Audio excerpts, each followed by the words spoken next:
So lately, I've been wondering if this time plague is because we broke some unwritten rule.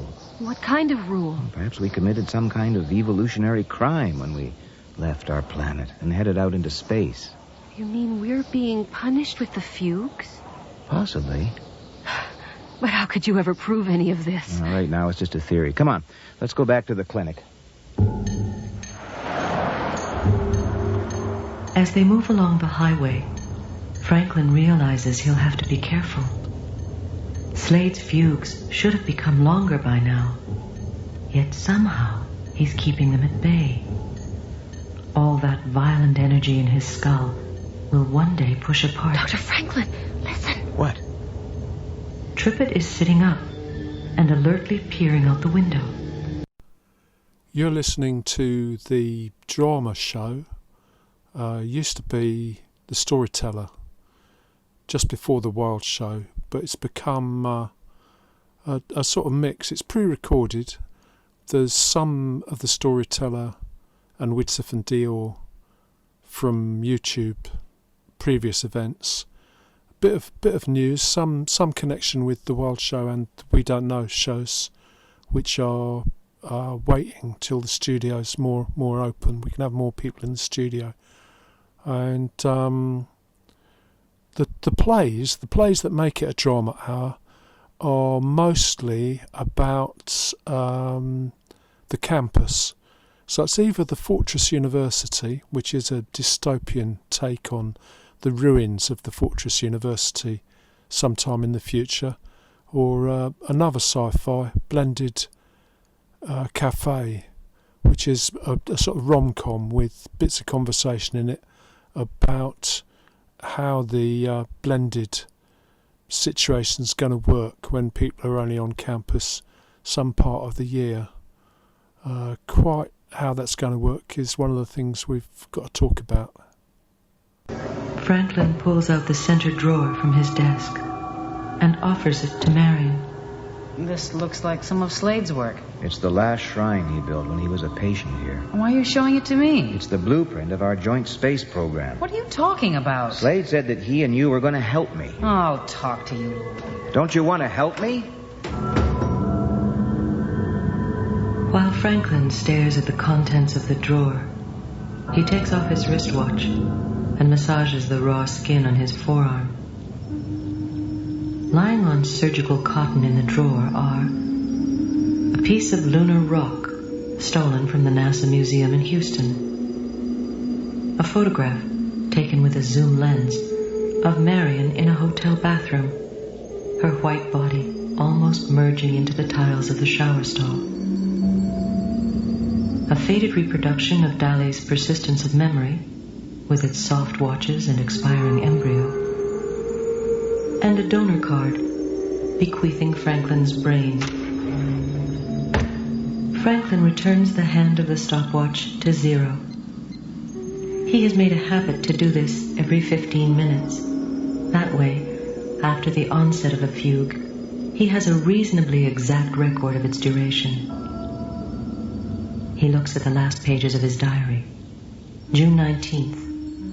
Fugues from 8:30 to 9:11 a.m., 11:45 a.m. to 12:27 p.m., 5:15 to 6:08 p.m., 11:30 p.m. to 12:14 a.m. Total time, 3 hours. June 20th, 3 hours 14 minutes. June 21st, 3 hours 46 minutes. This gives him little more than 10 weeks, unless the fugues begin to slow down, or unless he finds the trap door through which Trippett briefly poked his head. It's not until dusk, when Franklin is driving through Las Vegas, that he realizes his usual afternoon fugue has still not occurred. He likes the abandoned gambling resort. The other doctors live close to the clinic, but Franklin stays at a motel in the city. In the evenings, he often drives down the silent strip below the facades of the vast hotels. Or he wanders for hours through the drained swimming pools. The city, which once boasted it contained no clocks, now seems to be in a fugue itself.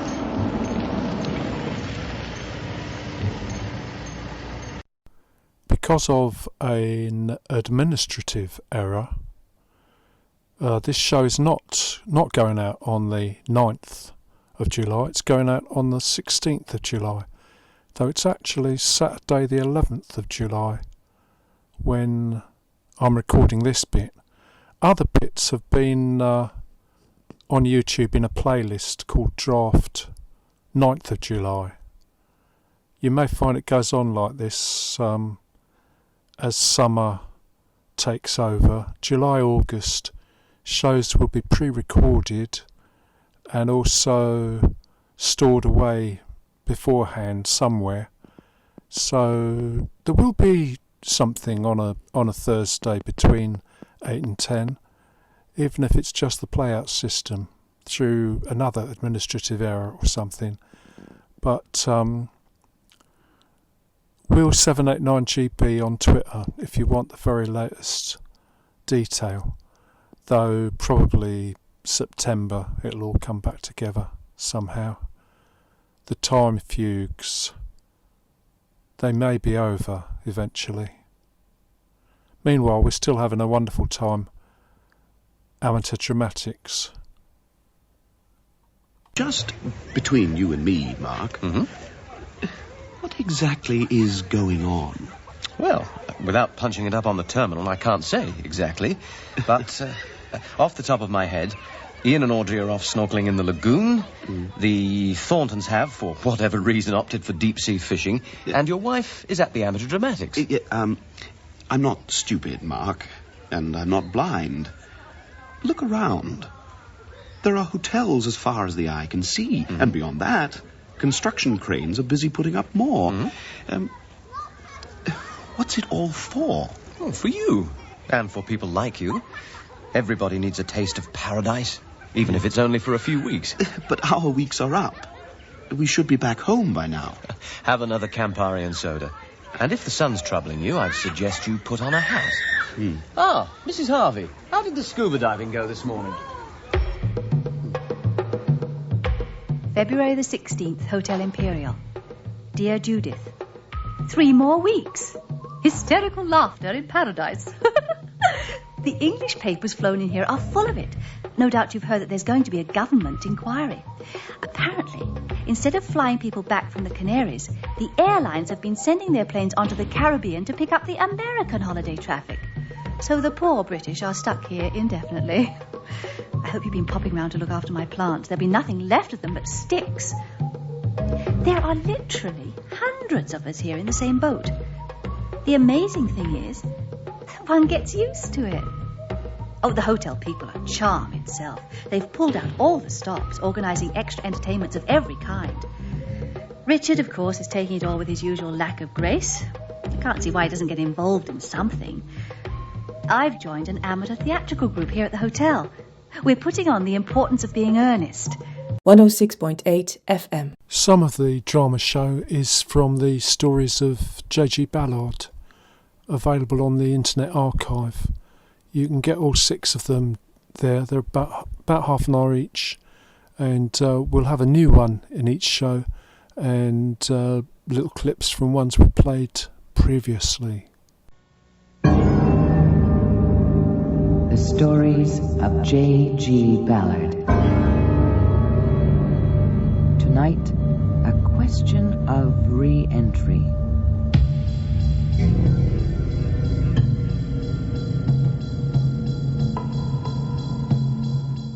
Am I a prisoner? Or am I, for the first time, really free? Am I alive? Or am I dead? All these questions come to mind as once again the searchers approach. You think I'm wasting my time, don't you? What I think? Well, there have been rumors. Where? What? In Brasilia.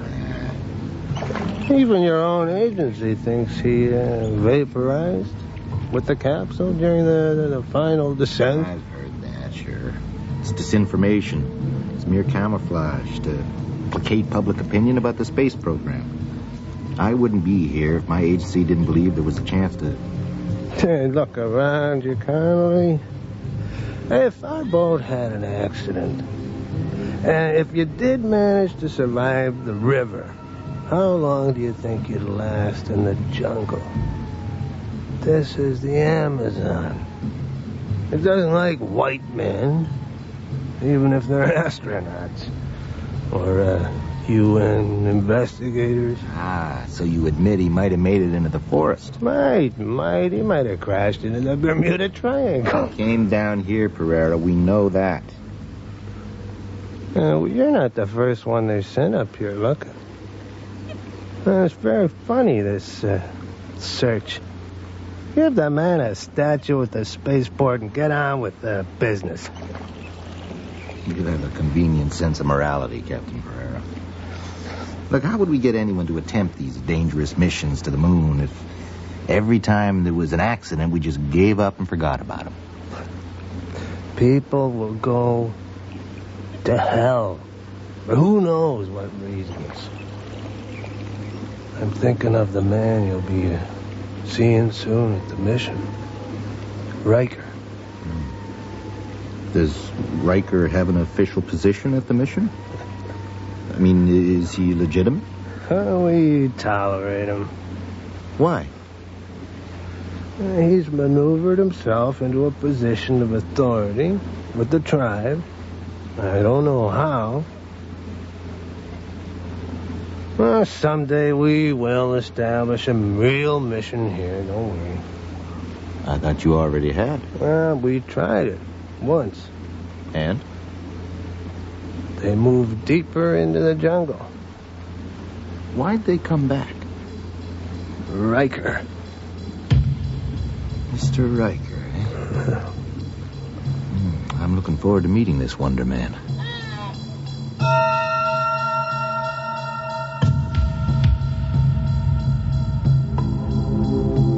He calls me Tommy Tom Tom, but I know who I am. In his arrogance, he thinks he knows everything. Run, Tommy. Run into the bush. Yes, run. Keep running, boy. Fetch me guavas, fruit of the devil. Ha! Yes, I run, but not for him. I am in a quiet place, my ear to the ground. Yes, they are coming. I didn't know the Namiquaras were hostile. They're feuding with another tribe. They make mistakes sometimes. You know how it is. Another beer? No, thanks. You see, Connolly, you might be the first real white man these Indians have ever seen. Riker's white, isn't he? Not anymore. Looks like an Indian. Except he's big. 2 meters big. You understand?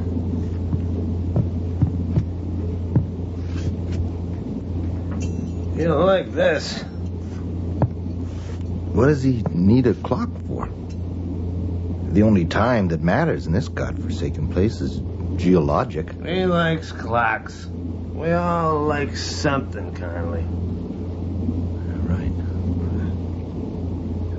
This is the 3rd clock I've brought for Riker. I've had 3 wives. A giant who collects antique clocks. Yeah. Well, what do you collect? Lost spacemen?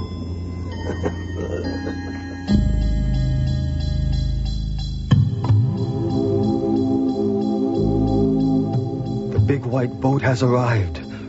We are standing like the listless creatures we are, waiting for their trinkets. Some of us for their sex, They are not all searchers. Just the one in the real uniform who is looking at me now. He will not see me, though, for I am well hidden. I am so well hidden that not even Riker can see me. He sees only Tommy Tom Tom, son of the witch doctor, the dispossessed, the slave, the youth with the dead light in his eyes. No sign of Mr. Riker. Probably asleep or drunk. Are those natives Nambiquoras? Nambas, yeah. Jesus. There was an epidemic through here recently, influenza. They're not exactly warriors, huh? Warriors? No, this is a shithole, Conley. I am Franz! I should have asked you before. Are these people cannibals? They would have been wiped out years ago if they were. Not even white men? Maybe you're a spaceman, eh? Ahead, Sancho, move ahead. Vaya en front. Herrera! Oh, Christ! What do you think you're doing? That's my bloody outrigger you've just stopped. Tell that stupid helmsman of yours to take off the sunglasses or I'll put a bullet up his ass. Riker, control yourself. Think of your blood pressure. Anyway, what good is that barcode to you? You never go anywhere. So you think, Pereira. You want a mission settlement. You want me to do all the work. Watch out. Next time you stop by, you might find I've gone 1,000 kilometers upstream and taken the numbers with me. Oh, I'm reminded of the Bible, an epic adventure, Riker. So who's this? Another anthropologist? As I said last time, we don't want any more of those. Can't you recognize the uniform, the Brotherhood? Let me introduce Lieutenant Connolly of the United Nations. Pleased to... Oh, Christ. Are they got a mandate here now? I suppose you'll bore my head off with cereal protein ratios. The lieutenant is with the Space Department. Reclamation Division. You know, searching for lost aircraft and things. Maybe you can help him. When did this plane come down? Oh, some time ago. Been no planes falling around here? 5 years ago, I thought the Indians might... You got a hook. Well, look at them. They're very impressed by the lieutenant. Like this one. Gaping fool. Out of the way, damn it, Tommy. Bugger off. Tommy likes you, Connolly. Like a dog. Well, what are we waiting for? Let's go to the house. Let's go. Oh. These skins don't look so good, Riker. You got some rats in there. Pereira, Jesus. Maybe we should check them outside. They're as good as you'll get. I had to trim them myself. Let me see that clock. Hold on. I paid 100 cazados for this clock. Now that's your credit for about 2 years. I have to think about this. You haven't been very helpful. Now this plane... Nothing came down here. Trust me. The numbers tell me everything. But Riker... There's been no crash around here. Believe me, a rescue mission would be wasting time. Actually, it wasn't a plane. It was a space capsule with a pilot. The man who went to the moon, Colonel Francis Spender. Well, well. The man who went to the moon. Do you really think he came down here? Put those spears away. This isn't a hunt. Haven't they seen a pale-skinned man before? They've got nothing better to do.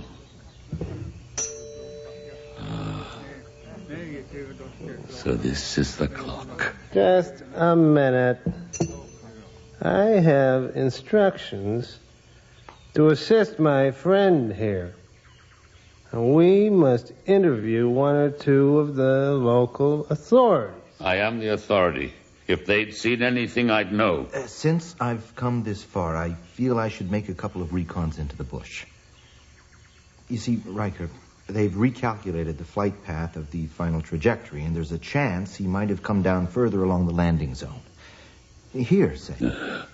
I suppose that means they'll be coming here at any moment with thousands of excavators and defoliants. Hell's blazes, Lieutenant. You want to send a man to the moon, you do it from your own backyard. I can't understand why you're so uptight about it, Riker. Yes, Riker, take it easy. Now, here's something else I brought for you. I usually drink Chivas Regal. Yeah, so does the president of Brazil.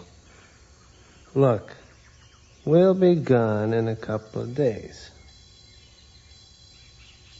Why did they really send a man to the moon?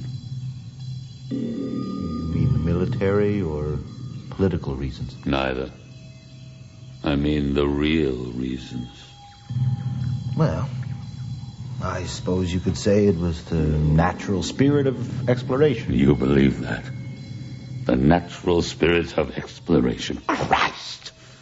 What a fantastic idea. Pereira doesn't believe that, do you, Captain? Riker, this is no time for a religious discussion. Metaphysical, maybe. Religious, no. It doesn't matter what you believe. Someone went to the moon and came back, and he needs our help. Anyone who gets as far as the moon and is dumb enough to come back deserves what he gets. Riker. Lieutenant, has it occurred to you that if he did land, your astronaut might have wanted to stay on here? Stay on? Yes. Settle in. Enjoy the pleasures of the jungle. I doubt it. Anyway, there's little chance Colonel Spender is still alive. We're interested in finding the capsule.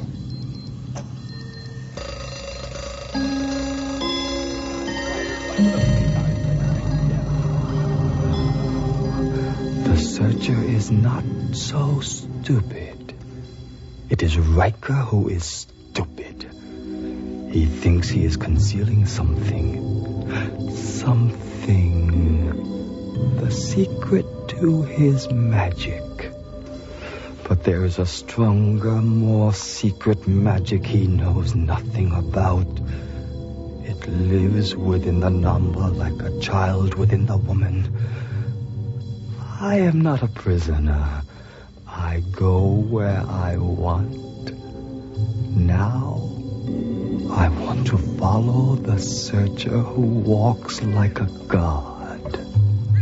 Filha de puta, this is bad. I warned you about Riker. Well, we might as well leave now. There's nothing here. He knows that. He'll just try to make a fool out of you. How so? Invent evidence for the money. He was a journalist, wasn't he? Yeah, always inventing evidence. Has he got a radio? A what? Yeah, think about this. His clocks keep very good time. You said so yourself. Ever think how? Well, he hasn't got a radio. There's something strange about those clocks. Even the alarm clock, the cheapo from China, is right on. Within 10 seconds of my digital watch. Now, how can he get that kind of accuracy? He's getting a daily time fix, either on a radio or... Yeah, there's something strange here. It's time to take a look around.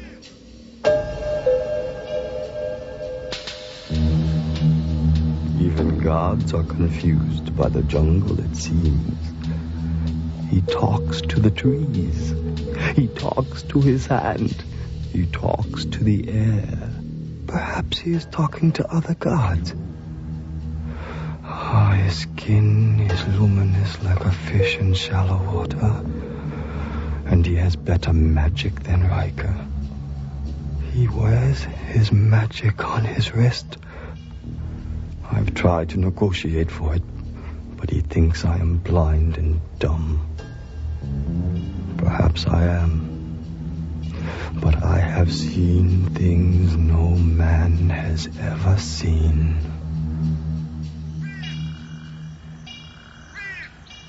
Orbit 1. Orbit 1. Come in, Orbit 1. Yeah, this is Orbit 1. Oh, your radio went out. I was about to come looking for you. Any luck? No. Riker's in a good mood. Plenty of bingo. Eh? White rum, over. Listen, you know that kid that keeps following me around? Tommy? Yeah, Tommy. I tried to talk to him. Waste of time. I know he's suffering from ophthalmia. He's nearly blind. Tommy, Tom. His father was the witch doctor. He's dead now. How come? Over. Who knows? Riker probably killed him. He's chief now. Maybe you'll be next.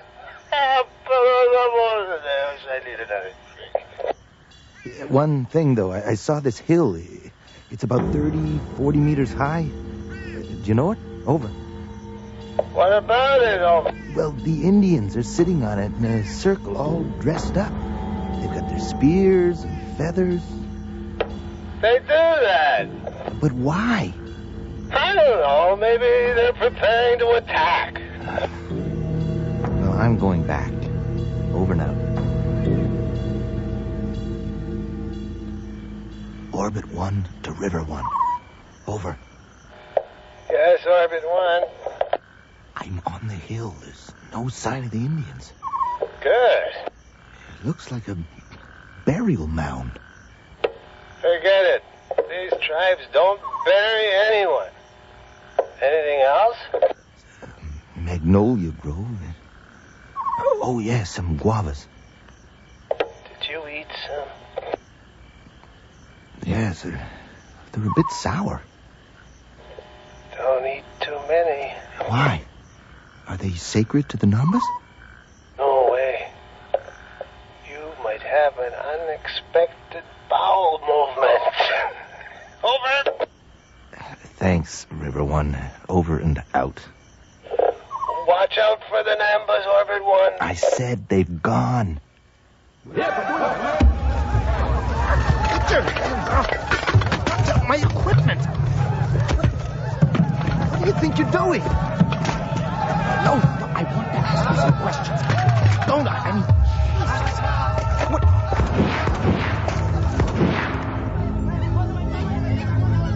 Oh, dear me. What have we here? Mr. United Nations. What have you been doing? Spying on my friends? I'd like my radio back, please. Yes? Well, I'm afraid it's been crushed. That's the problem with technology. Completely unreliable. What game are you up to, Riker? Game? You call this a game? Yes.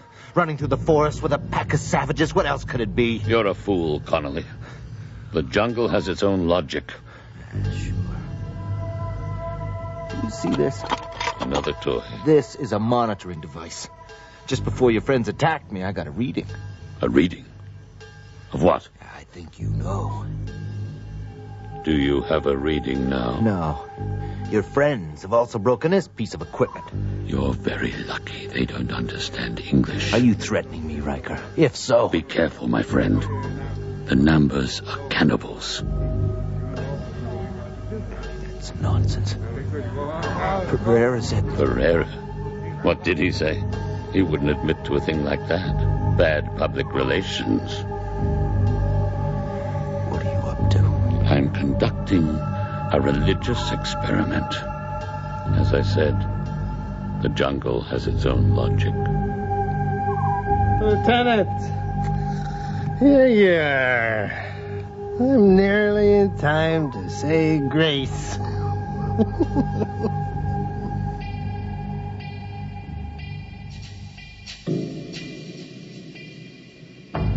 Riker is losing control. I see it in his eyes, his clocks, his pathetic magic. It is time for me to make my move.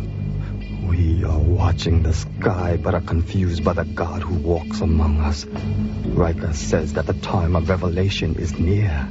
He hypnotizes us with lights, false signs, bad safaris. I will avenge the murder of my father, recover the fortunes of our people, build monuments to the stars, the planets, the moon. Ah, the moon, whose light falls like death on the water. I thought you said the Nambas weren't cannibals. They'd never eat a white man. No? No.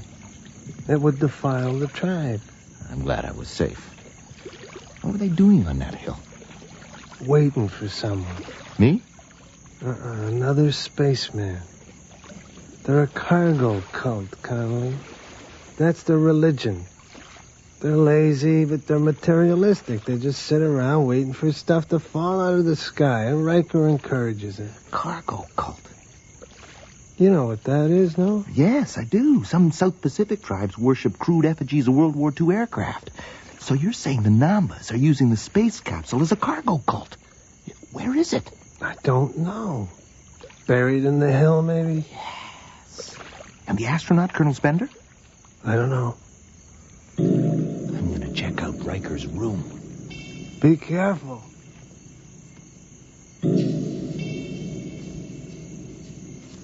Huh? Hello, kid. What are you doing here? Huh? What? Oh, yes, star. Yeah, that's a satellite. Echo. How'd you know it was passing? Because I understand celestial magic, Connolly. What you need is a set of tables, courtesy of NASA. But you can't read, of course. What? My watch? Incredible. You figured it out. You've rumbled old man Riker, haven't you? You really are the son of a witch doctor. You and me, kid, we figured out Riker's magic. I have my own magic. What have you got there? Looks interesting. We will exchange presents as one god to another. Okay, I get it. I give you my watch. You give me yours. Wait till you hear this. It's incredible. You know what Riker's up to? Echo. Hey, you saw it. Smart. How'd you figure it out? The tables. Yeah, I found them in Riker's room. Yeah. This is a very clever trick. Can you imagine it? He comes here, he finds the Nambas with a strong cargo cult, opens his little book of tables, checks his clock, says, bingo! The big white bird will arrive now! Never mind how we did it. This cargo actually landed. What do you got there? Lunar altimeter. Kilometers, 160. Goliath, 7. General Electric Corporation. Was this in his room, too? No, the kid gave it to me. The witch doctor's son. You talk to me about cargo cults. I'm telling you, you don't know anything. You come here with your accusations, your delusions, your bloody nonsense. You say you want a mission established here, eh?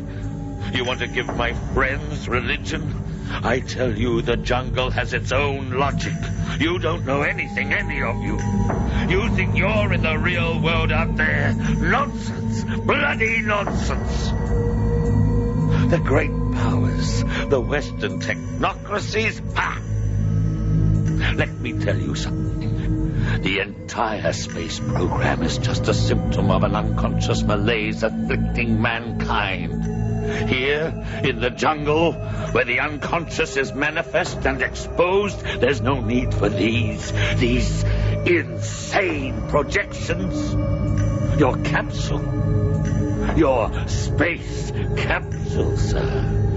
It's just a fragment of the huge disintegrating fantasy that the white man has lived in since the crucifixion of Jesus Christ. It's all sacrifice. Do you hear me? Blood of the Lamb, astronauts, vectors of the material world, exploding egos, Freud, the works.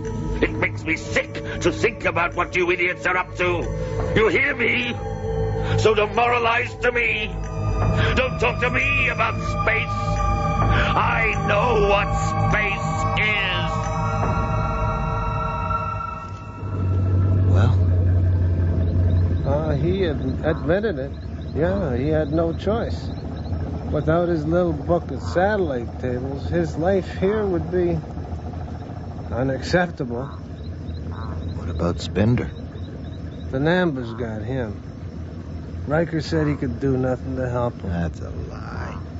He was able to save me when the Nambas thought I'd landed. Things were different. That's incredible. He'd been fooling them with the Echo satellite, but they were getting bored, impatient. So when Spender came down in Goliath, great.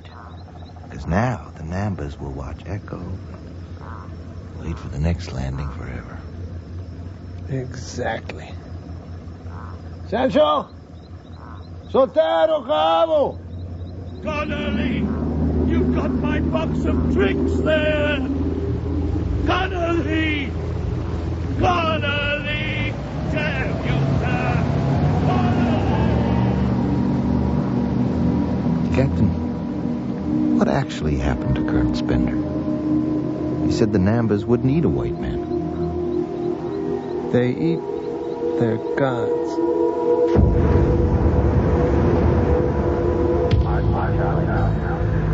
They have come and they have found what they were looking for. Although they did not find me, a prisoner in the body of Tommy Tom Tom. I have been to the moon and I have returned to be reborn a god. I shall be greater in magic than my father, who has made the body of the reptile sacred despite his treacherous death. Tonight, he will come from the river on his belly and find Riker, the false prophet, who now weeps upon the bank where the animals drink at sunset. It will come to pass, for I am magic. I have been to the moon.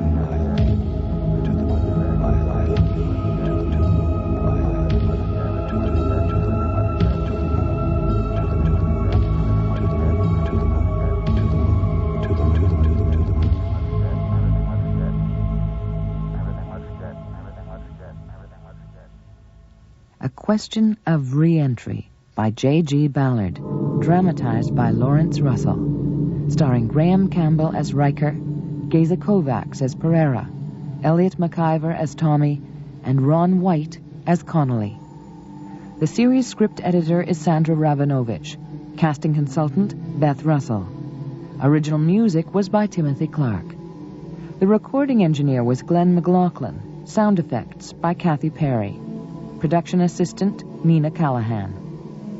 A Question of Re-Entry was produced and directed at Studio G in Toronto by series executive producer William Lane. Next week, news from the sun. Until then, I'm Barbara Budd. Good night.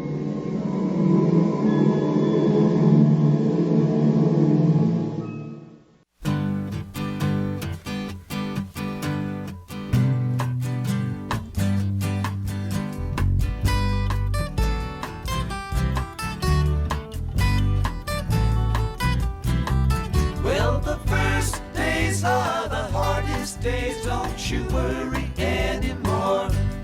'Cause when life looks like easy street, there is danger at your door. Think this through with me. Let me know your mind. Whoa, what I want to know is, are you kind? It's a buck dancer's choice, my friends, better take my advice. You know all the rules by now and the fire from the ice. Will you come with me? Won't you come with me?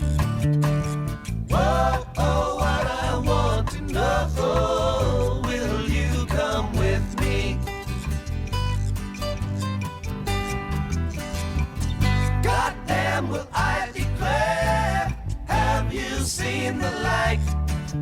Their walls are built of cannonballs, their motto is don't tread on me.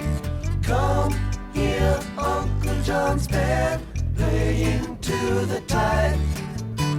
Come with me or go alone, he's come to take his children home.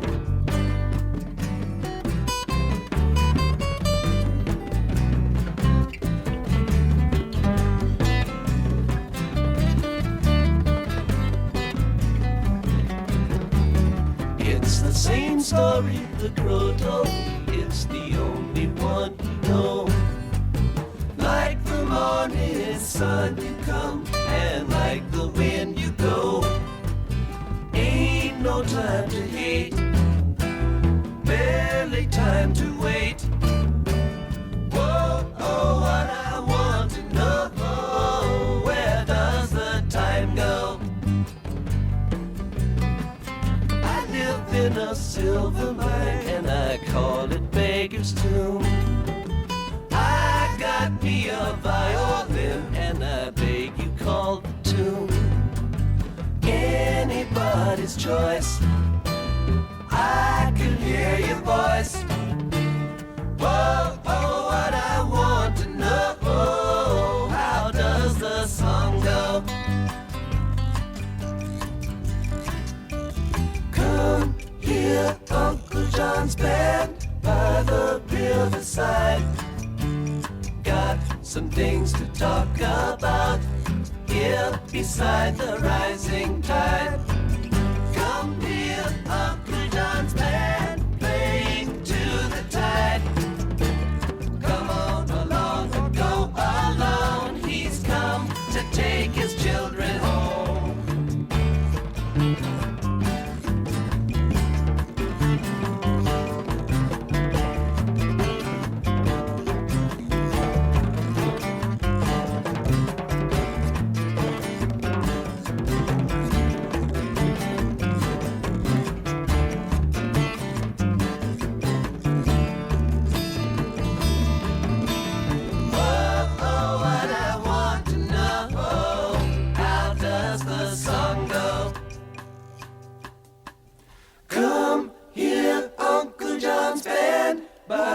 Riverside, got some things to talk about here beside the rising tide.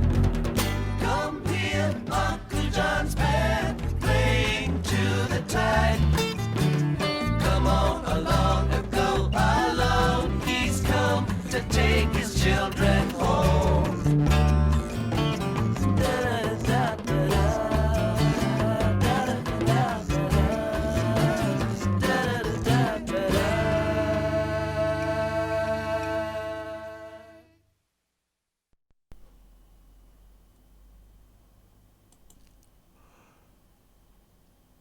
This online YouTube version of the show does not include an extract from the podcast, but it has got some extra Grateful Dead music, mostly from the internet, the internet archive. I'm not sure if the recent tracks from the 50th anniversary edition will be included or not. Just depends what the robot allows. But if you would like to listen to the podcast, you need to search for the good old Grateful Dead cast, open brackets, episode 1, Working Men's Dead 50, Uncle John's Band, close brackets. You might not need all those words. Search, probably find it.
Lay down last night, Lord, I could not take my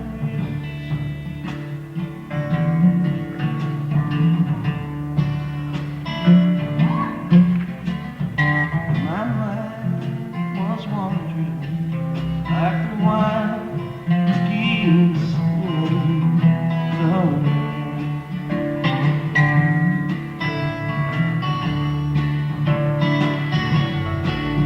I know you right. Oh, miss me when I'm gone.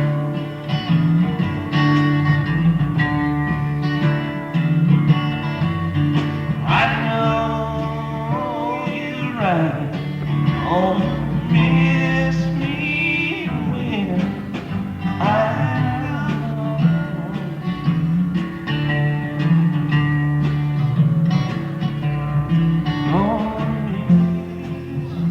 your baby.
The sun will shine in my bedroom someday.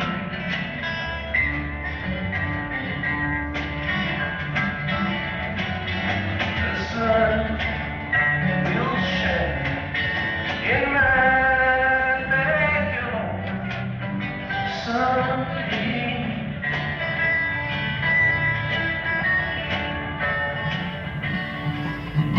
March winds will blow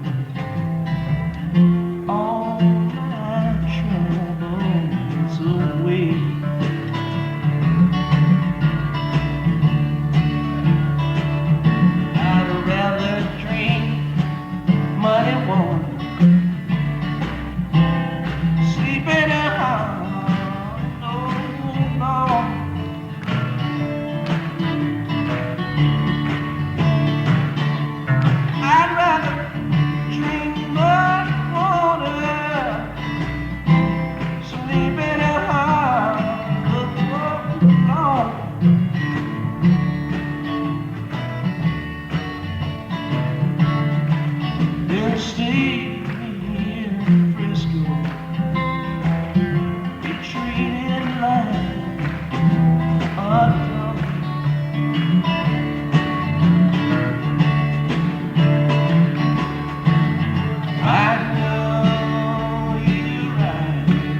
Have we any aspirin? Look in the bathroom. There must be 1 million people here already, mostly English, mostly managerial and working class, almost all from the North and Midlands. Tomorrow, I'm going into Las Palmas to find out exactly what is going on here. There should be some way out of here. Richard, we can't leave until there's a plane for us. Or have you forgotten that? Now, if you don't mind, I have to go on as Lady Bracknell in a few hours, and I'm rather nervous about it. To hell with Lady Bracknell! Can't you hear what I'm saying? Today I spoke to people who have been here for over a year, Diana. God, I've got a headache. Are you sure we haven't any aspirin? I told you to look in the bathroom. I did. Well, ring down for some then. No. I won't call them. Their hotels are becoming run down. They're starting to run low on supplies. They're having children there. Well, that's their business. Mine is that I am starring in a play. I have never done that before, Richard. I have never had the opportunity. But tonight, I do. And I am not going to allow your sun-baked histrionics to spoil it for me. I'll be at the theatre, if you care to come and watch. Well, I don't think text works necessarily for radio people. Sound's probably the best way of doing it. So what I'm thinking about with my next play is really a situation. It's a sort of version of Having a Wonderful Time. Summer absorbed the energy off on a holiday island somewhere, which we've looked at before, but I've just played it again on the radio, and I'll probably play bits of it now and again. And the version we started with was trying to do it at the Phoenix, but we don't know when the Phoenix is going to be open again. So we've got the audience invited to the cafe space or the bar space on the first floor, ground floor, and then some of the audience is invited to go to the basement where there's a recording studio and a radio studio and lots of creative amateur dramatic style activity with sound. And then what happens is they never come back. All their energy is absorbed by this activity, and the question is whether the people in the bar will notice or decide to investigate or whatever. And actually there is an escape out of the basement, which we don't tell everybody about, but an infinite number of people can disappear into the basement, and that is more or less the situation of Having a Wonderful Time, the story of J.G. Ballard, which can be found on the Internet Archive. So I've been thinking about how you do this in lockdown, and I think what you have is let's say Facebook Messenger, because that's what we seem to use as a group between the Wild Show and the We Don't Know shows. So it can go into sound or text or whatever, depending on what makes sense to people in the sort of Facebook level of social media. But then Twitter requires a lot more editing, because it's either creating radio shows of fixed lengths.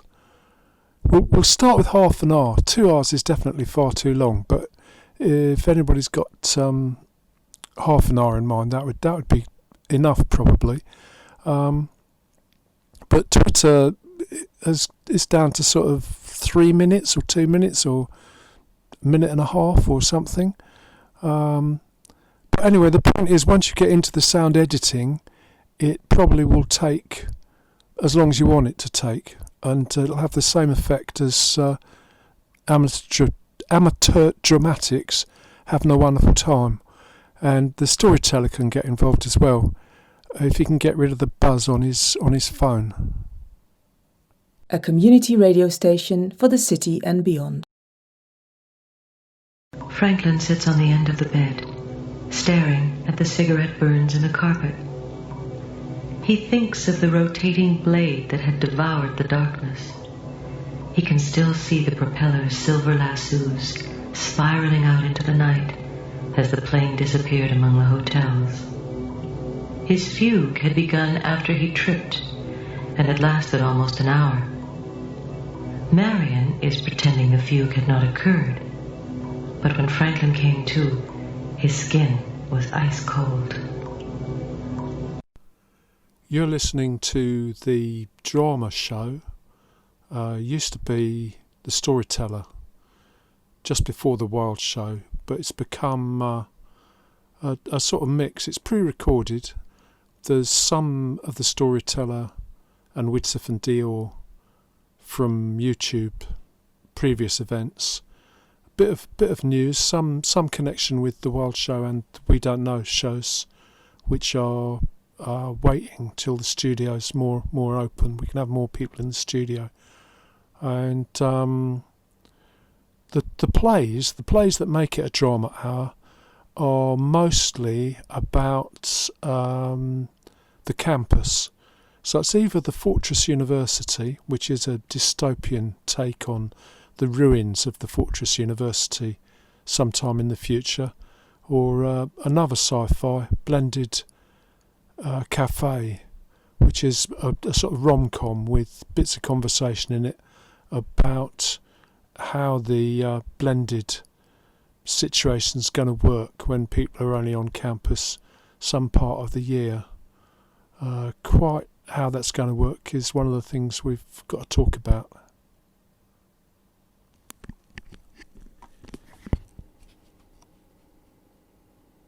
Carry on with what I was going to talk about, which is a story I saw in The Guardian. It's available lots of other places, and it's about streaming. Streaming music is in equivalent albums, which, what's that, 1,000 streamed tracks deemed to be equivalent to one real world album. Anyway, you look at this and the streaming income is amazing now, and apparently it's all very viable, and it's pretty much different to where things were, say, 10 years ago, when I think Phonics started sort of 10 years ago. That was last year, but I think I'll check with Chris, but I think the Wild Show is about 10 years old, will be sometime soon, and during that time, quite clearly, the CD situation has more or less gone away, and the streaming situation has taken over, and radio must be affected by this in some sort of way, which we'll come back to. And also, I think education or content distribution in the form of academic journals or knowledge, various things like that, which we'll come on to later. And I think really that my solution to how to describe that usually has been to ask the storyteller, because he's also the stand-up philosopher, and you can just sort of explain a situation in which something needs to be said and more or less what the issues are, and he will come up with a dramatic version of it, usually. Anyway, one of the things which got to adjust to all this streaming business is the record store, and in Exeter we've got one shop on 4th Street which has more or less always been mostly vinyl, which is what the chart shows as growing, and then HMV, which has got a stock of current CDs, but also it seems to be putting more and more space to vinyl as well, and they've started to do live performance. So Black Monsoon was there, which I recorded. That was, and when I was there, they said that the Semitones are going to be there, possibly in January. So that is interesting. I think what's happening is that they need to be more kind of analog or authentic, or some sort of offer something that streaming doesn't offer. So I notice a lot of the vinyl seems to be classic tracks from long ago. I'm not quite sure what that's about, but I'm going to try and pay more attention to HMV because, well, partly I'm an old-fashioned CD person anyway, and it's just interesting how that's getting along. When we started the show, well, at least 5 years ago, the studio wasn't really set up for streaming devices. It was more a CD sort of studio, but now I think there's there's 2 cables and a Bluetooth option.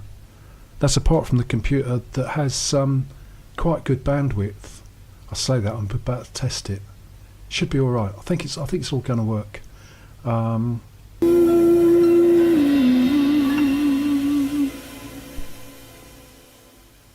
Warwick, and the CD She's Back is still in HMV.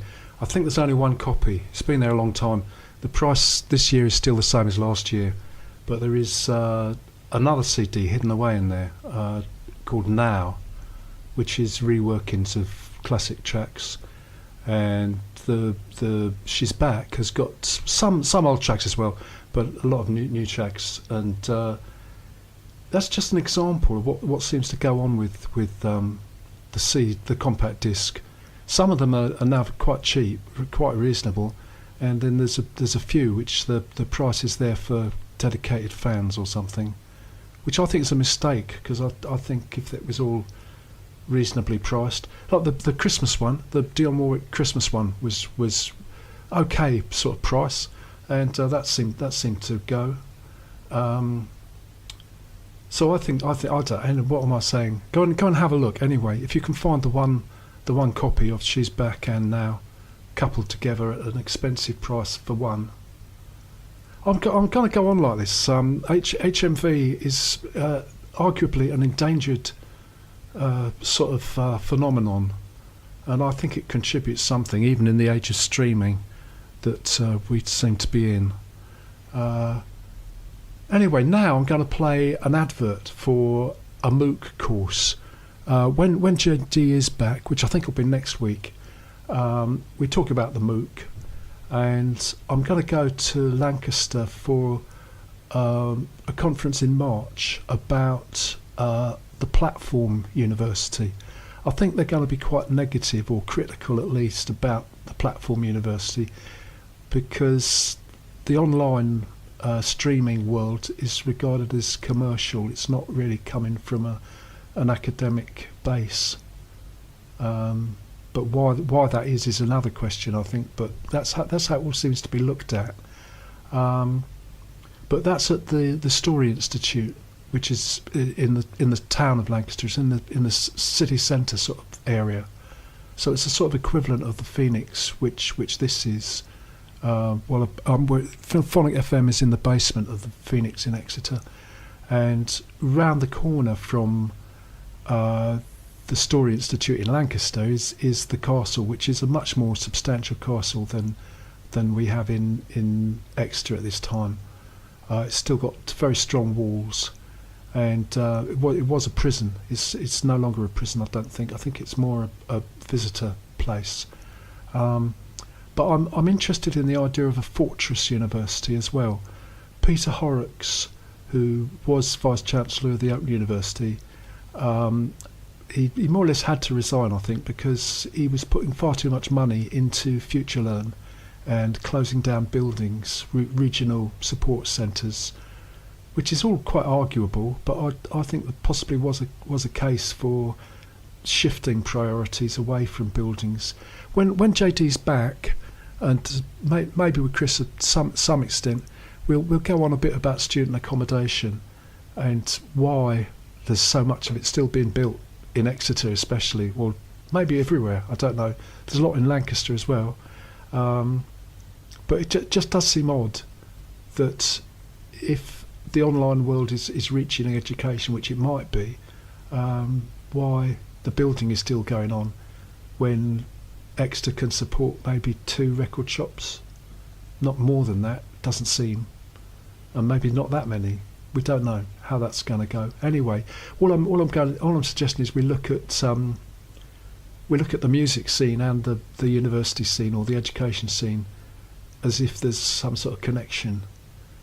What the dates are on any of this, we don't know. But we didn't know during the last 10 years looking at the music scene, and the stats on streaming seem now.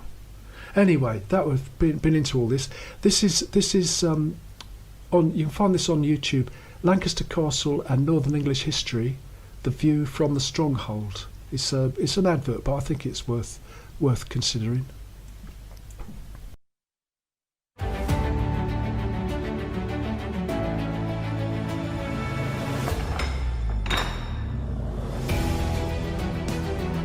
is Lancaster Castle, one of the most impressive strongholds of northern England.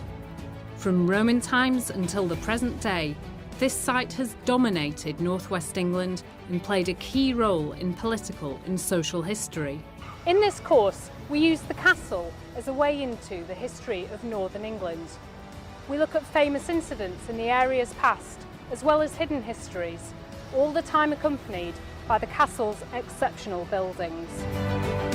We'll be exploring turbulent times, from a medieval Scottish raid to the Second World War.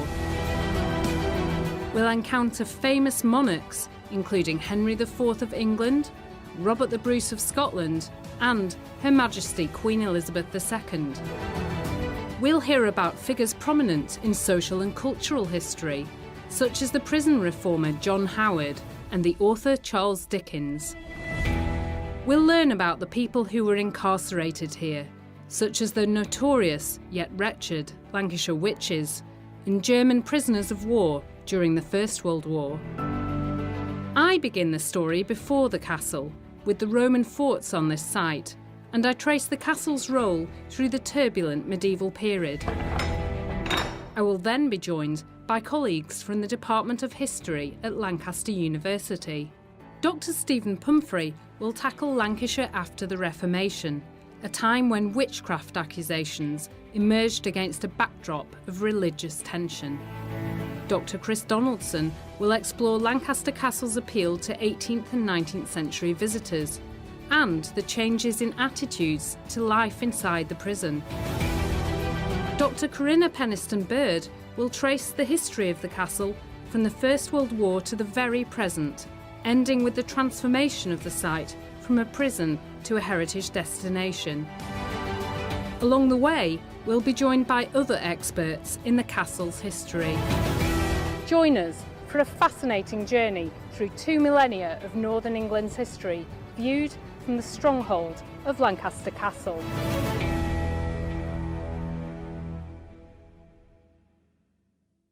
Maybe we could do something similar on Exeter Castle, which is now for weddings and conferences and residential, but has got history.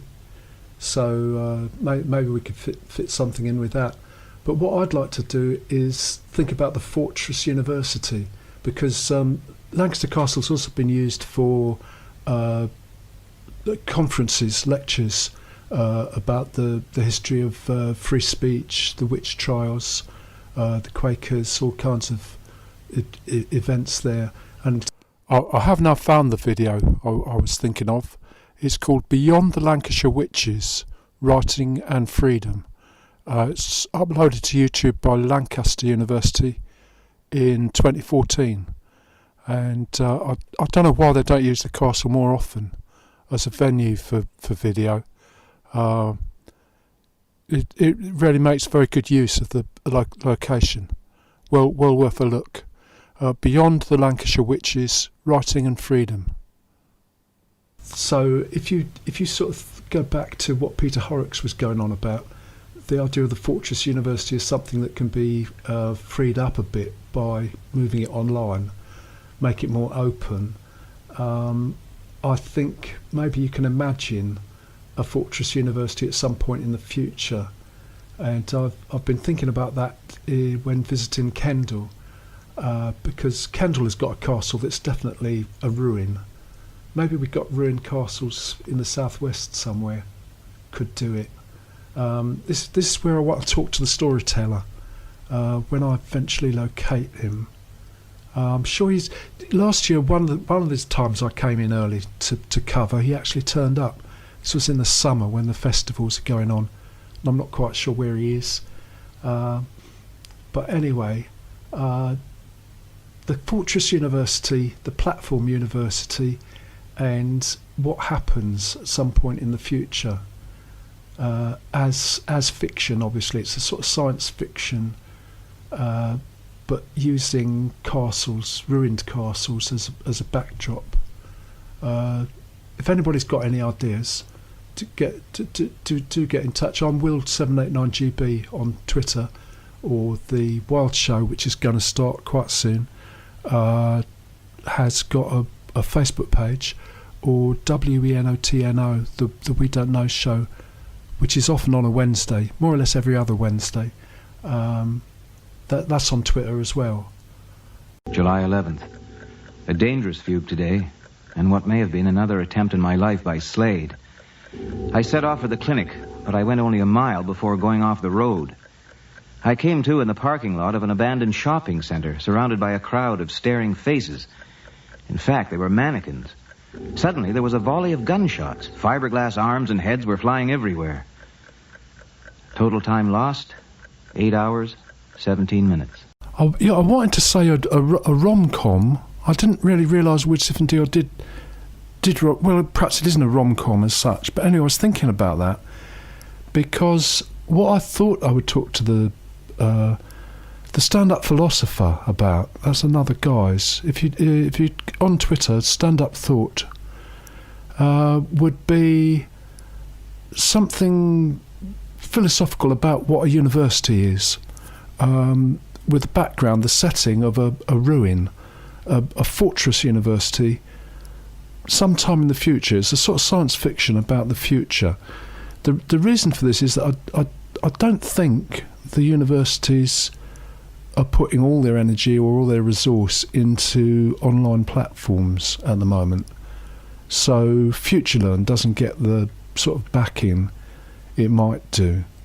I know I'm going a little bit off where the drama hour has been in the past, but if you listen to the Wild Show coming up, we've recently been to Bet, and we'll discuss that later on. So there's a sort of reality behind this. Just to sort of dwell on the reality for a little bit.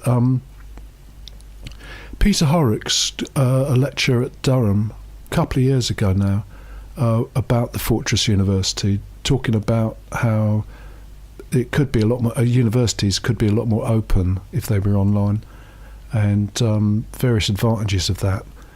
But the policy of investing in FutureLearn was criticised inside the Open University, and he did resign. So the ideas in that lecture, I think, were rejected at the time anyway, but maybe they will be returned to. So FutureLearn is now half owned by a job site, Seek, based in Australia, which I just find surprising. I think there might have been other UK universities who would have invested, but we don't know what's going on. It may still turn out to be just a way of burning up money, but on the other hand, maybe platforms have got a viable future. Certainly Bet seemed a very solid event, and there were quite a lot of universities there, and FutureLearn was there as well on quite a small stand. I think they were just looking for other people to work with. I don't think they're promoting the idea anymore, which maybe means they're confident it's got a dynamic to it. Anyway, I thought, well, why be quite as gloomy as the Fortress University all in ruins? Maybe some sort of architecture is still valid. Just sort of looking for proportion or options. I think drama or fiction can do that. I shall talk about this next week and see what the stand-up philosopher would make of it, or how this would work as storytelling. Because I do think there's too much money being spent on student accommodation. That just does seem to be the case. Going back to reality, we'll talk about this on the Wild Show as well. But it just seems out of proportion, and leaving that aside, if you imagine some sort of blend, because nobody's really saying all education will move online, and there's no need for schools or universities.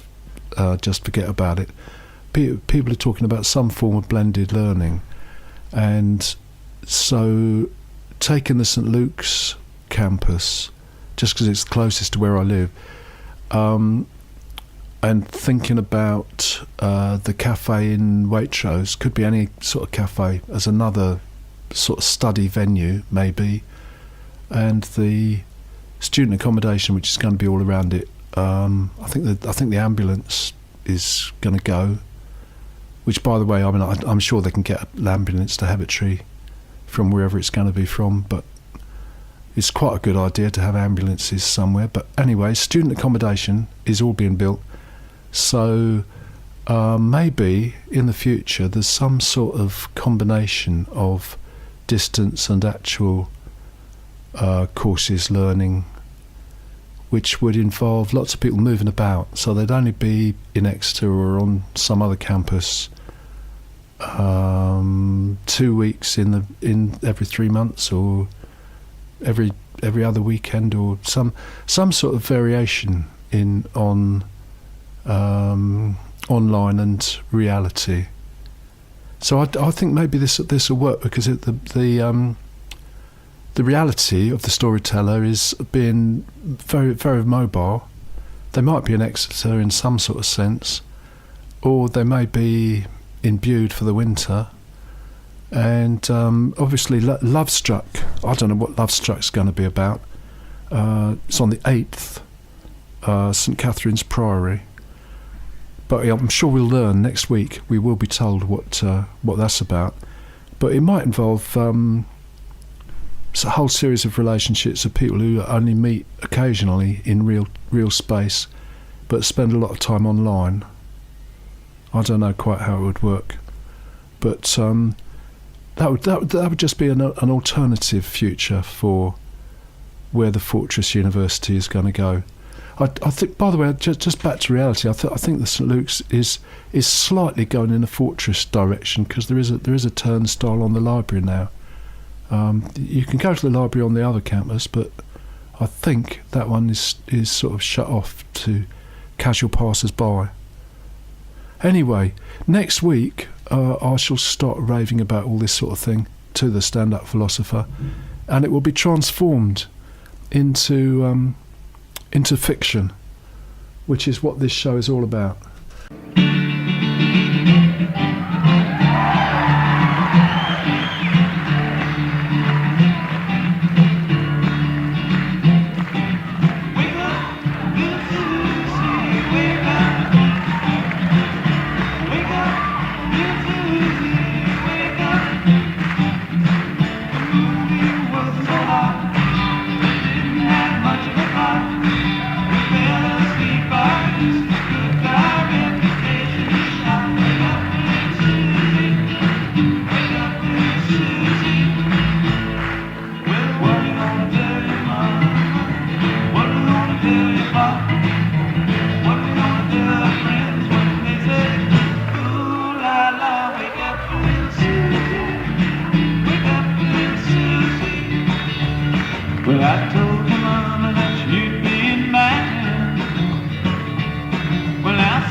The Grateful Dead from the Capitol Theatre Internet Archive, 1970, 11/08.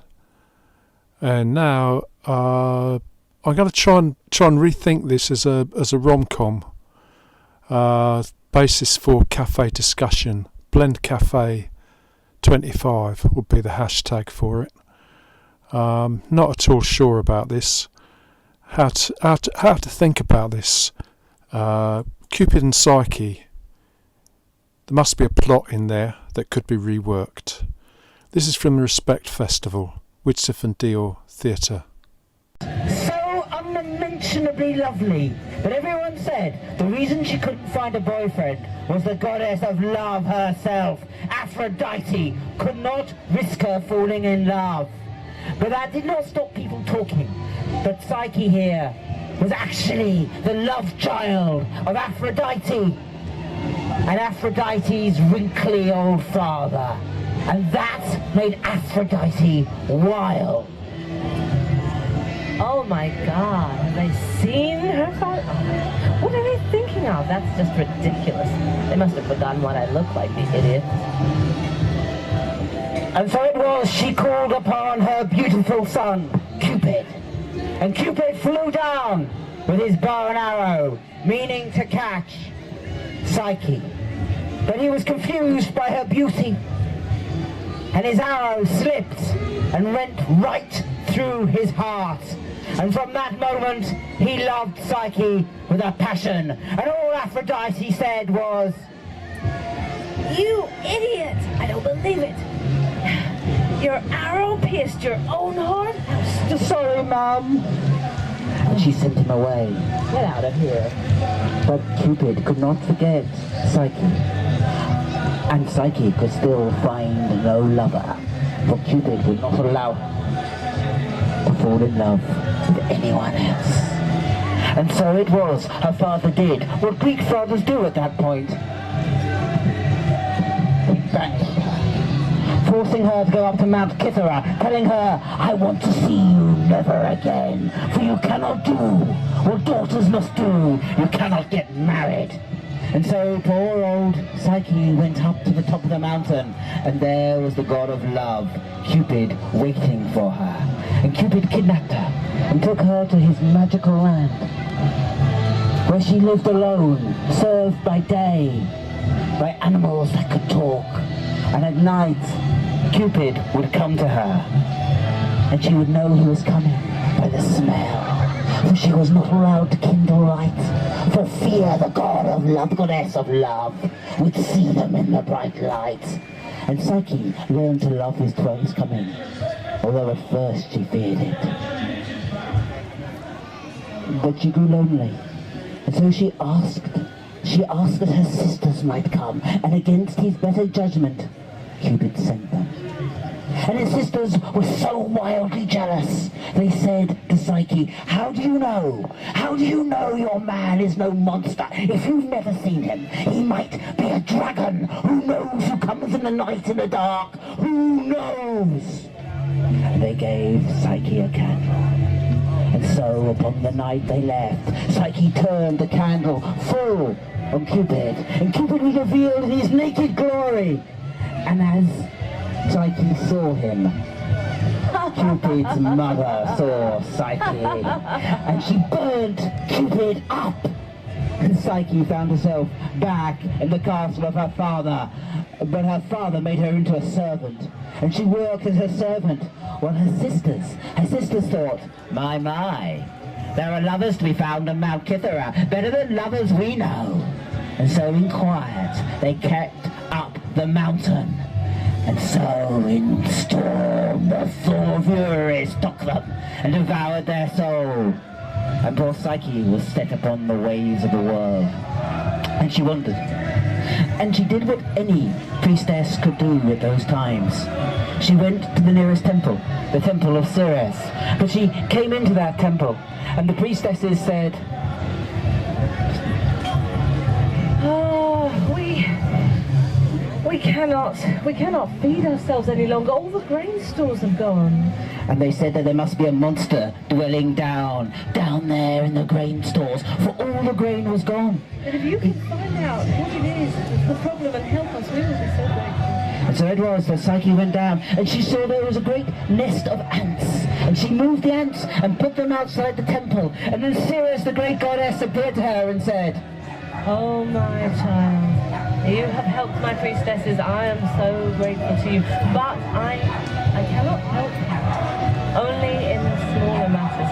In the big thing which you are concerned about, you must go to another goddess to help you." And so it was that poor Psyche went to the great temple of Hera, goddess of heaven. And when she came into that temple, again the priestesses said, "Oh, there is terrible trouble here. We are so old now. We have recruited no young acolytes, and our voices have grown so old and cracked that we can no longer sing the hymns of the goddess." But Psyche had noticed there were rushes growing by the temple, and she thrust and she forged those rushes into pan pipes. And the pan pipes played to the goddess, and the goddess came down. But even she said, "Oh, my child, I am so grateful, and I would help you if I could, and will in small ways. But the trouble that you are under, you will have to go to a higher authority than I cannot help you." And so she sent Psyche to Aphrodite's temple. And when Aphrodite saw her, Aphrodite laughed and said, and Psyche said, "I've been told I must serve you for 3 boons. And Aphrodite sat and gloated for a while. But if truth be said, it had been quite a night before, up there on high Olympus, and suddenly she felt queasy. And she threw up all over Psyche, but wanting to hide her shame, she said, "Oh, well, to begin with, you can clear that up." But then she added, to make it look like a special, difficult quest, "Oh, but I'm only going to give you an hour." But just at that moment, out came the ants whose lives Psyche had saved and said, we will help you." And they cleaned the grains up in full hour. And when Aphrodite turned up, she was livid, but she could do nothing. There was one of the wishes gone. Damn. And she said, meaning to say something useful but deadly, "Oh, now look at you, my hair seems to have lost its luster. You can go and find me some stuff for a new wig, I know, yeah." And she sent Psyche to sail across the sky, across the river of the sky, right to the other side, where the great god Phoebus took his sheep to graze, and their wool was burning bright, so bright no mortal could touch it, and she meant that Psyche would be consumed. But Psyche went to the river of the sky, and there were rushes. And as she watched, the rushes knitted themselves into a boat, and Psyche flew across the sky. And when she came to the other side, she saw a dark thorn tree, and in that dark thorn tree, the sheep of the wool of the sheep caught and held and cooled. And Psyche picked that wool and made it into a wig and gave it to Aphrodite. And when Aphrodite saw it, she said, "Oh, thank you, kiddo. And now that I've got this fabulous new hair, I realize there's something amiss with my skin. I need some skin cream. Well, I usually bathe in the blood of virgins. I don't know if it does any good, but it sure makes me feel better, you know what I mean? But, yeah, I'm going to ask you to get some for me." And she sent Psyche down to gather the water from holy sticks that lies at the root of being, beyond the root of time, beyond memory. And Psyche knew she was being sent to her death, but she felt something in the air, and she remembered what Hera had told her, that sooner or later Cupid would waken but would be powerless. And she seemed to hear a voice that told her to climb a high tower. And she stood upon the tower in the moonlight. And out from the moonlight, someone stepped. Just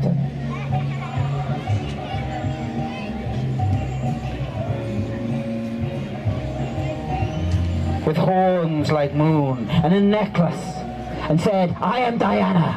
And Diana whistled And the goddess of the moon summoned up an eagle from her father, and the pair of them jumped upon the eagle's back, and they rolled down, down, down, down, down, beyond darkness, beyond time, beyond being, beyond sanity.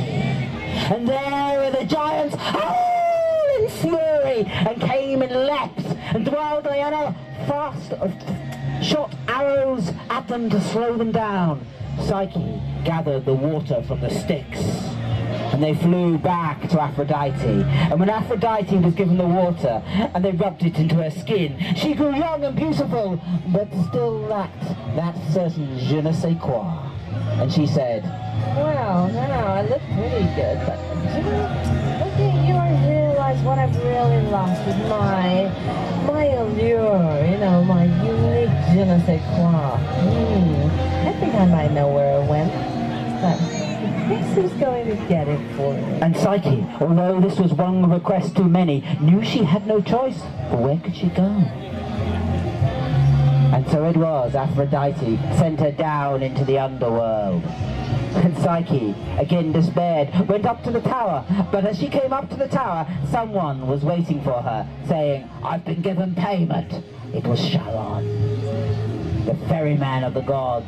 And Charon took her down, down, down to Persephone's temple. And when Psyche explained her mission to Persephone, Persephone just laughed and said, ha ha ha ha ha, her and her allure. I've got no use for it. She's a wastrel, and every time she gets drunk and throws up on someone, her beauty comes down here. I've kept it in a box.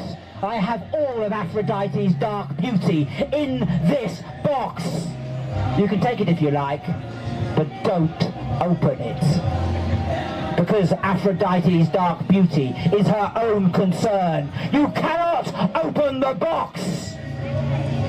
And Psyche took the box, and she started to make the journey back to Charon. But maybe Charon had been bribed. He would never say, then or now. But suddenly he was gone, saying only, the way is now up. You can crawl if you like, but it's utterly dark and you're full of despair. Perhaps there's light in that box. And so it was.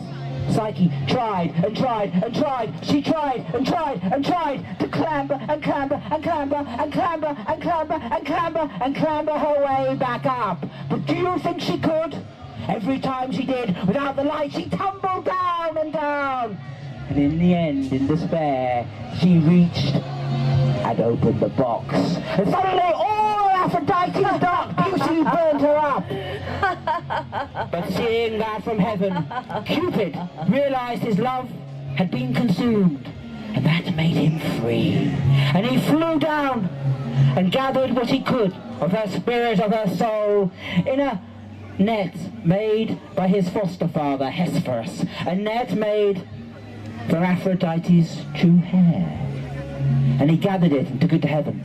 And in heaven, Zeus said, I've had enough of you warring goddesses. I know what we're going to do. And he called upon the character over there. He called upon Hesperus. And Hesperus made a statue of unsurpassed beauty, wrought of marble, wrought of love. And Zeus had Cupid blow the soul into the statue, and its eyes opened. And then Zeus turned to Aphrodite and said, now, Aphrodite, behave yourself. Meet your new daughter. And all Aphrodite could think of saying was, oh, well, I guess you've been kind of useful in another life. You might even have been my serving maid, I guess. Now she is your daughter, said Zeus. Welcome her, Aphrodite. Oh, welcome to the gods, kiddo. Welcome to the gods. And so it was, from this day to that, Psyche, the mind, and love dwell together in heaven. Thank you. So we're still playing with that in a variety of forms, but that will finish us up for today's time. And we have been Widsith and Dior, and this has been once again the Widsith and Dior stage, and we've been the Equality stage this year. Hope you've enjoyed the show. Thank you. Thank you so, so much. And please do like us on Facebook. Thank you. A community radio station for the city and beyond.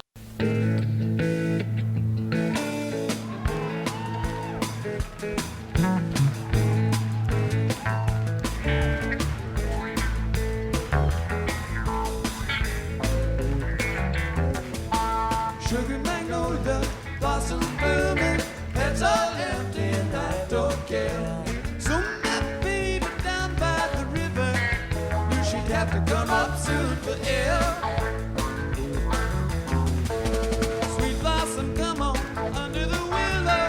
We can have high times if you'll abide. We can discover the wonders of nature, rolling into rushes down by the riverside.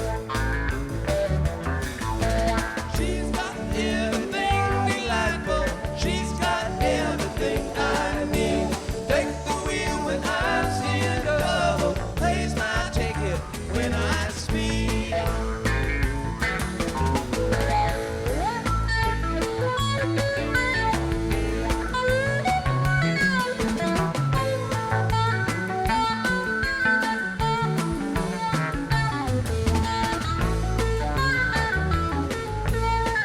She comes steaming through rains of valley.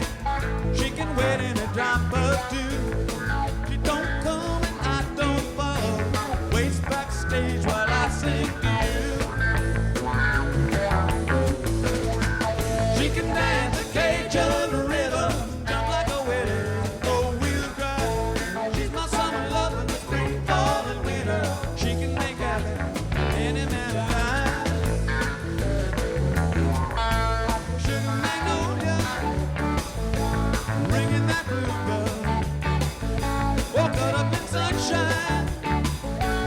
Come on out singing, I'll walk you in the sunshine. Come on, honey, come along with me. She's got everything delightful. She's got everything I need.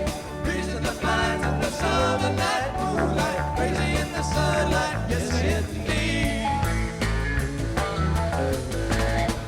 Sometimes when the cuckoo's crying, when the moon is halfway down, sometimes when the night is done, take me out and I'll wander around, walk around.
Sunshine daydream, walk you in the cold, going where the wind goes, and moving like a red rose. Come on over, sweet baby, and line out singing. I want you in the moon, sunshine, in our sunshine daydream. That's Sugar Magnolia, originally on American Beauty, but it's on the live CD together with Working Men's Dead. There's still a copy in HMV Exeter, as far as I know. And now I'm going to try an advert for Bobby, the movie. I'm hoping the advert will be allowed on the YouTube version of this show as well. We just have to try these things, see what happens. I think Bobby is a very relevant movie. It was the original place for the release of this Aretha Franklin single, which was with Mary J. Blige originally, and it's also available on YouTube at a small cost.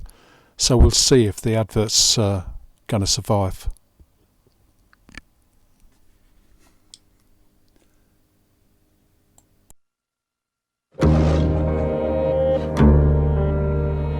When I was a young doorman here, I greeted everyone. FDR, Truman, Premier Khrushchev, all of them. The Academy Awards were held here a total of 6 times. No scandals, happy times here. Senator Kennedy, welcome to the Ambassador Hotel. Thank you very much. Buses are loading, gentlemen. Bobby Kennedy needs to get elected. I thought you guys were doing volunteer work. Not when you volunteer to work for the Kennedys. It's a full-time crusade. I'm getting complaints that you're not allowing the kitchen staff to vote today. They're not gonna vote. Half of them are illegal. They can't vote. Every day you keep putting the brown man down, Edward. That's right. Let's keep the brown man down. Let's send the brown man back across the border. We didn't cross the border crossed us. You're on stage at 9 sharp. Then you're introducing Senator Kennedy in the embassy ballroom. So sad. That woman. I used to be such a fan. I'm not sure about this. If marrying you tonight keeps you from going to Vietnam, then it's worth it. What if Kennedy loses? We can all forget it, man. I'm 19, Jimmy. I don't want to go to Vietnam. Do you? Now that Dr. King is gone, no one left but Bobby. No one. The next president of the United States, Senator Robert F. Kennedy. Our lives on this planet are too short. The work to be done is too great. But we can perhaps remember that those who live with us are our brothers, that they share with us the same short moment of life.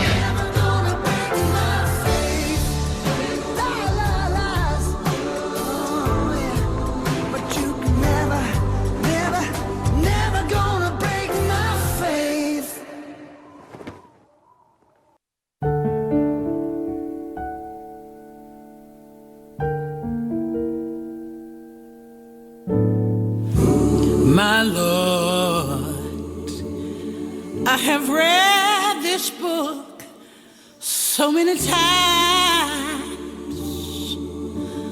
but nowhere can I find the page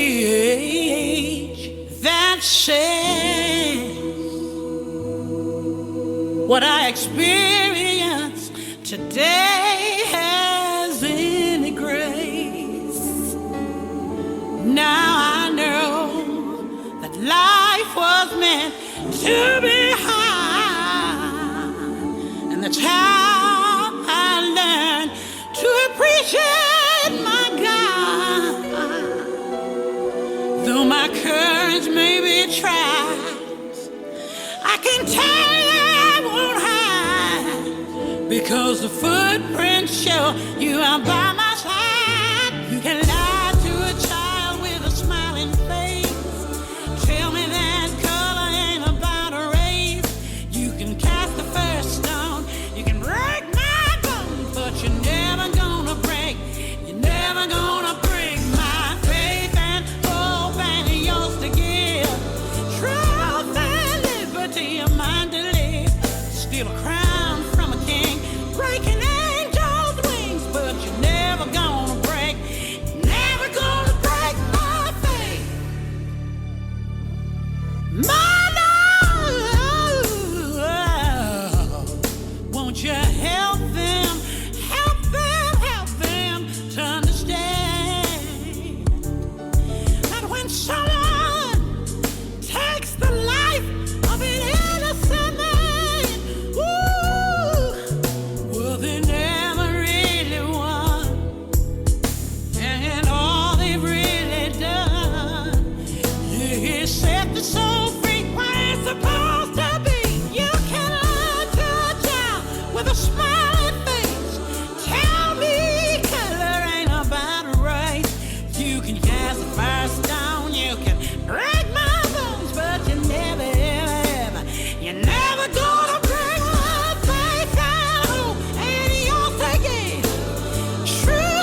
break my faith.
Chicago, New York, Detroit, and it's all the same street.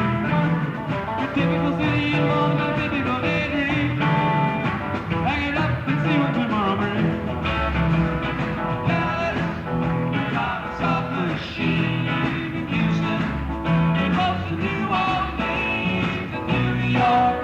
Got the ways and means, just won't let you be.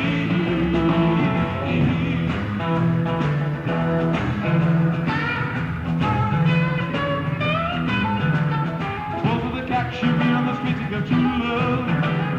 Hope for the time you're sitting and crying at home. One of these days, they gotta get going. Out of the door and down to the street, hold on. Lucky, got to do the man. Once on me, you got to play your hand. Sometimes, it's hardly worth the time if you don't live.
A community radio station for the city and beyond.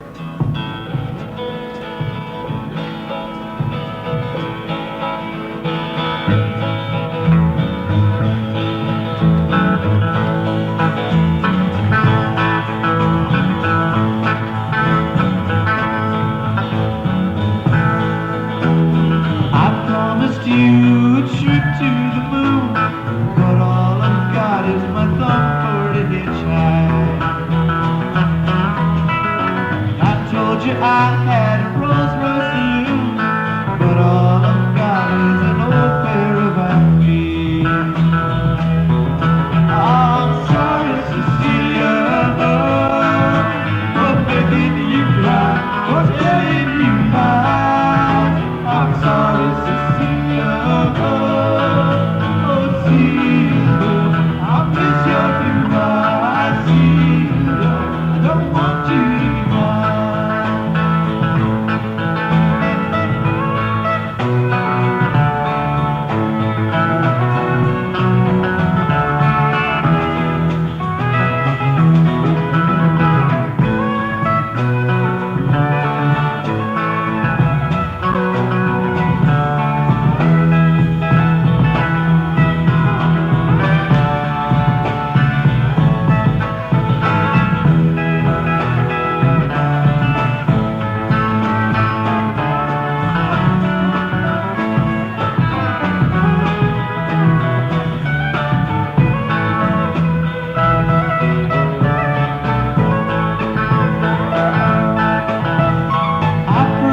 You a rainbow of gold, but all I've got is this old copper penny. And I promised you a place of your own, but all I've got are dreams that are many. I'm sorry, Cecilia, for making you cry, for telling you lies. I'm sorry, Cecilia, oh Cecilia, I miss your blue eyes, Cecilia, don't want you to cry.